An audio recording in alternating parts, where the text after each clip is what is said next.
I truly have secondhand embarrassment watching this. What you are seeing is Snoop Dogg perform at the inaugural Crypto Ball, which was held at the Andrew W. Mellon Auditorium. Per the event's website, it was intended to honor the 60th presidential inauguration, America's first crypto president, President-elect Donald John Trump, his incoming cabinet and administration. My mother bro say, man, you playing to win tonight, man. You sharp as mosquitoes, nigga. What's going down?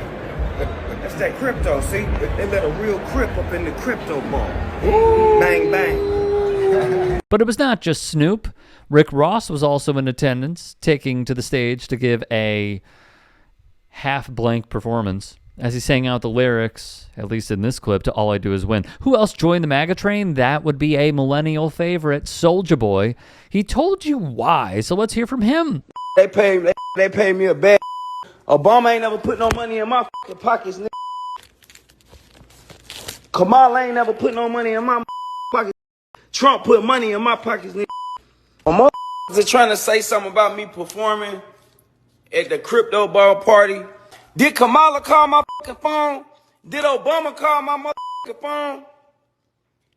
Did any of you call my motherfucking phone? Oh, God. You mean I do what the fuck I want? Trump call my phone. It wasn't even a Trump event. Trump wasn't even there. Y'all so worried about he performed, him, Snoop Dogg, Rick Ross. Kamala, you ain't even win. Obama, you ain't call my fucking phone. I'll suck my. Y'all want me to not answer the phone of the fucking president? Get this nigga the president of the motherfucking United States. Trump wasn't even there.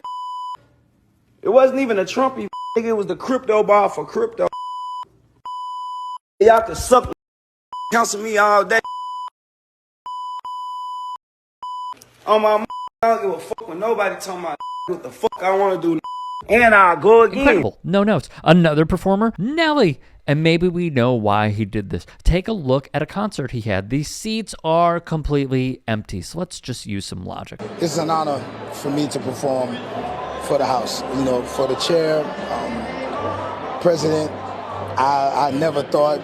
Well, growing up, I thought it would be in sports because, you know, when you play sports and you get invited to the White House, you always think it's, you know, can't wait to go. It'd be such an honor. But this is the same way, you know what I mean? Like, I respect the chair. It's not political for me. For me, the political part is over. He won.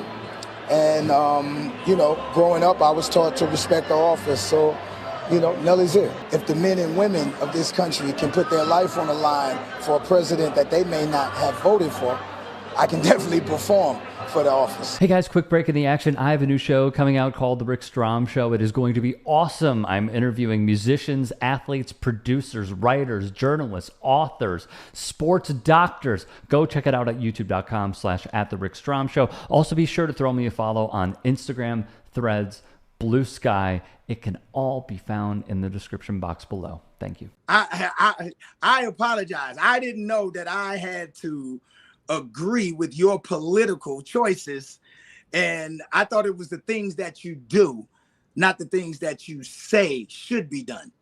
If you follow what I do, this shouldn't even be an argument. He's the president. He won. This isn't a campaign. This isn't an RNC. I'm not out on the political campaign. I didn't get none of that 1.5. You see what I'm saying? Like to try to help somebody get voted. I'm not doing this for money. I'm doing this because it's an honor. What do you say to the people that say we're not giving you this backlash because of your political affiliation or your political choice or whatever? We're giving you this backlash because you are propping up a white supremacist. I would ask them to show me where he's a white supremacist. What do you say to people who say, yeah, Trump comes with the office, so you're performing for Trump?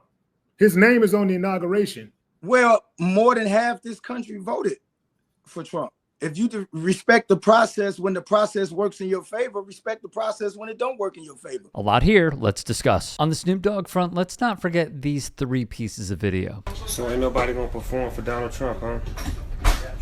Which one of you jigaboo gonna be the first one to do it? I'm waiting. I'm gonna roast the out one of you Uncle Tom for doing it. Which one of you gonna do it first? Osby's the one that performs for himself. Because a lot of my fans get mad at me when I talk bad about him, but I think it's safe to say most people in our culture do not. Well, rock you need with to Donald know Trump. that. You need to know that a lot of your fans is racist.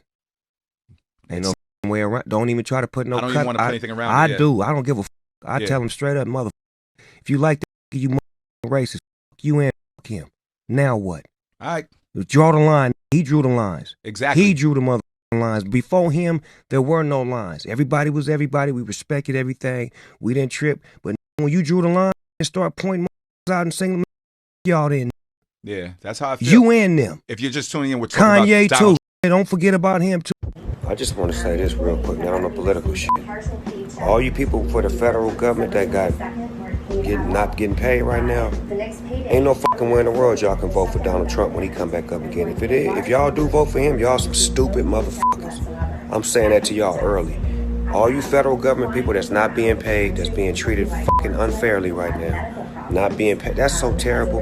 And this punk motherfucker don't care. So I'm saying that to say this. When the shit get back on and y'all get y'all jobs back and it's time to vote, don't vote for that nigga. Please don't. Look what he do. He just don't give a fuck. Y'all honest, blue-collar, hard-working people and suffering. So if he don't care about y'all, he really don't give a fuck about us. So fuck him too. And fuck everybody down with Donald Trump. I said it, yeah, Snoop Dogg. Fuck him. So what changed? I'll tell you. Speaking with the Sunday Times, Snoop said, Donald Trump has done nothing wrong to me. Okay.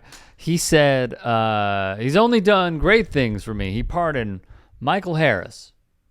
So that would lead one to ask, who is Michael Harris? Well, Michael Harris co-founded Death Row Records with Snoop Dogg and Dr. Dre. USA Today wrote, he served 30 years of a 25-year-to-life sentence for conspiracy to commit first-degree murder. So after commuting the sentence of Snoop's pal, Snoop said, that's great work for the president and his team on the way out. They did some great work while they was in there, and they did some great work on their way out. Let them know that I love what they did. That was when Trump, by the way, had all this time, okay, to pardon these people, much like Joe Biden had a bunch of time to pardon Leonard Peltier and many others. But he waited until the last day. And he did that because he knew that this was a strategic ploy that would work out in his favor. It's similar to how Brian Urlacher, although he has completely gone down the Shmooanon rabbit hole, his brother Casey Urlacher was pardoned by Donald Trump. Was he sucking up to Trump intentionally? Don't know. The only person that knows is Brian. Then we get to Nelly and Soulja Boy. And what I really appreciate about the latter is he just let us know. Like, yo, I'm open for sale. Hit me up. Let me know. I'll take your money. Yeah, I'll go. Morals? I don't know. Morals? Screw morals. Give me the bag. But then, Nelly gave the runaround and used the military as a shield when he was talking to Willie D Live. Shout out to him. I was born in a military base in Austin. He said, my father served, my grandfather served, my uncle served, my auntie served. I've been entertaining the troops all over this world. If these people can give their life for the office, Nelly can perform in it. That's when Essence writer Shelby Stewart rebuked the rapper, writing this. Nelly's defense, invoking his military background as his long-standing tradition of entertaining service members, attempted to divorce his art form from the politics of the day. Yet the question remains, is it truly possible to perform at such a politically charged event without being seen as tacitly endorsing the administration? Can an artist justify participating in an inauguration while maintaining the facade of political neutrality? Good point. You know, I think that a lot of these rappers are not the intellectuals in the community, as Teray was pointing out, but it's also a dishonor to the black community. Yeah. I mean, if you look at Donald Trump, the man who would refuse to rent to black people in the 1970s, who tried to lead a against 5 black and brown kids in the 1980s for the Central Park case, who refused to allow black casino workers to have a prominent place in his casinos in Atlantic City in the 1990s, who spent 5.5 years lying about Barack Obama's birth certificate in the 2000s, who came into office and then attacked black people like Colin Kaepernick, who attacked Ruby Freeman and her daughter Shay Moss for simply doing their jobs as Fulton County election workers. You dishonor those people when you go and perform for this man who has done nothing but dishonor black people. And just last year, he was calling Haitian immigrants, accusing them of eating cats and dogs. This is not somebody that black people should be associated with and pretending to normalize. We should be challenging him. And it dishonors the legacy of Dr. Martin Luther King Jr., whose birthday we honor on Monday, to celebrate this man. Rick Ross, meanwhile, would claim in a different video that we cannot play because he is smoking in it, and YouTube would probably take it down, that he was just there to support Snoop Dogg. He wasn't there to perform, and yet turns out he was there to perform because he did. From Stewart once more. Hip-hop at its core has always been about resistance, authenticity, and fighting for social justice, values that seem at odds with the rhetoric and actions of the Trump administration. In closing, from Stewart.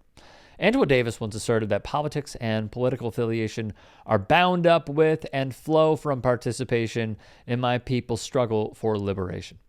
To stand on that stage in celebration of an administration with a contentious legacy feels like a stark departure from that struggle. Amen. If you can and are willing, please become a paid member here at TYT Sports. And or go to tyt.com/join. In addition, you can follow me on Twitter, Instagram, and TikTok. Appreciate it. Have a great day.